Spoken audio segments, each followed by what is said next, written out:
Pinatunayan ng Immaculada Concepcion College Blue Hawks na sila ang back-to-back champions ng National Capital and Regional Athletic Association o NCRAA. Ito ay matapos nilang ilampaso ang Asian Institute of Maritime Studies Blue Sharks 86-72 para buksan ang kanilang three-peat bid sa 31st season ng NCRAA nitong Huwebes sa Cuneta Astrodome sa Pasay City. Hindi naging maganda ang simulan ng Blue Hawks na agad nalamangan ng double digits ng Blue Sharks sa mga unang tagpo ng laro.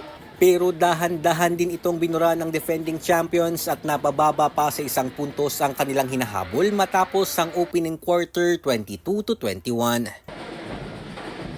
Sa ikalawang kanto naman, unang nakalasap ng kalamangan ng ICC pero hindi basta nagpaiwan ang Ames at tinuldukan ang first half na dikit ang laban 43-41 pabor sa Blue Hawks.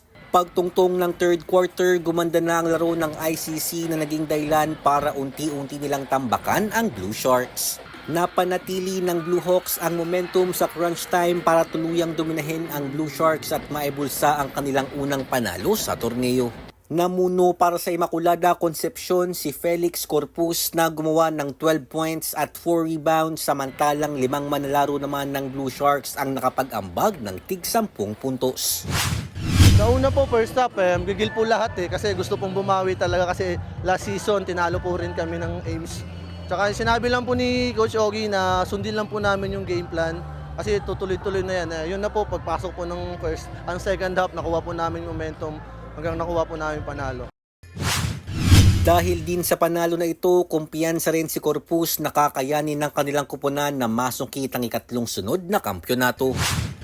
Sa tingin ko po, yes po kasi parang pangkuha po ng kumpiyansa po sa bawat isa po sa amin Tsaka sana magtuloy-tuloy po rin yung mga games na ganito na okay, maganda, pinapakita ng bawat isa po.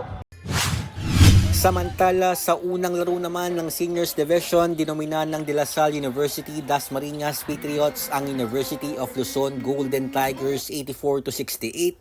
Habang sa Juniors Division, wagi ang ICC Blue Hawks kontra sa Emilio Aguinaldo College Cavite Vanguard 61-53.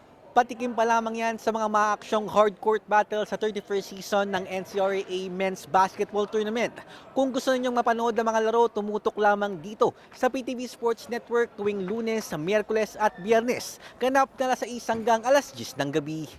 Mula rito sa Cuneta Astrodome sa Pasay City, Daryl Oclares para sa Atletang Pilipino para sa Bagong Pilipinas.